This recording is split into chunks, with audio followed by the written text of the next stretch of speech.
বিভিন্ন পণ্য সাজিয়ে দাঁড়িয়ে আছে একদল তরুণ, আর নামমাত্র দামে এসব পণ্য কিনতে সারিবদ্ধভাবে দাঁড়িয়ে আছেন নারী পুরুষ। রোববার এমন চিত্র দেখা মিলল পাবনার বেড়া উপজেলার সানালপাড়া এলাকায়। শিক্ষার্থী সহযোগিতা সংগঠনের মাত্র 2 টাকায় এসব নিত্যপণ্যের পসরা সাজিয়েছে শিক্ষার্থী সহযোগিতা সংগঠন। প্রায় 800 জন দুস্থ নারী পুরুষ 1 কেজি করে আলু, পেঁয়াজ, চাল, আধা কেজি করে ডাল ও চিনি এবং সেমাই, লবণ ও সাবান কিনতে পেরেছেন। ঈদের আগের দিন নামমাত্র দামে এসব পণ্য পেয়ে খুশি সুবিধাভোগীরা। এখানে আসছি 2 টাকা মূল্যে আমাদেরকে অনেক অনেক জিনিস দিবে ঈদমুখ বাজারের জন্য। এর জন্য আমরা এখানে এসেছি। প্রত্যেক বছরই সবকিছুই দেয়, আমরা পায়া খুব খুশি হই। 2 টাকার লাগে মনে করেন যে আমরা মেলা কিছু পাই, আমরা এখানে খুবই ভালো, আমরা অনেক কিছু পাই।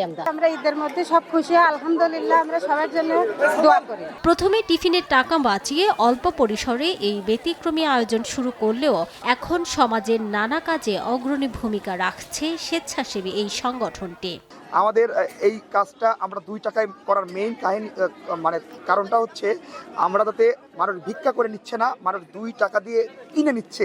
আমরা দিয়ে থাকি পেঁয়াজ, রসুন, চাউল, ডাউল, তারপরে চিনি, সেমাই। সেই সংগঠন থেকে আমরা প্রতিনিয়ত টিফিনের টাকা বাঁচিয়ে এই সংগঠনে দেই। শিক্ষার্থীদের এমন মহতী কাজের প্রশংসা করেছেন আগত অতিথিরা। ভবিষ্যতে এই সংগঠনকে সার্বিক সহযোগিতার আশ্বাস তাদের। এই উদ্যোগটা বাংলাদেশের সর্বত্র ছড়িয়ে পড়ুক।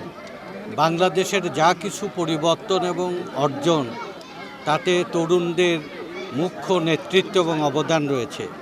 বেড়ার এই তরুণদের এই সংগঠন সারা বাংলাদেশে একটা অনুকরণীয় দৃষ্টান্ত স্থাপন করেছে। তাদের এই উদ্যোগকে আমরা সবসময় সাধুবাদ জানাই এবং উপজেলা প্রশাসন তাদের সবসময় এই ভালো কাজে পৃষ্ঠপোষকতা সাধ্যমতো আমরা করে থাকি এবং আমাদের এই সহযোগিতা পৃষ্ঠপোষকতা এটা অব্যাহত থাকবে। 2016 সাল থেকে এমন আয়োজন করে আসছে শিক্ষার্থী সহযোগিতা সংগঠনের সদস্যরা। সময় সংবাদ, পাবনা।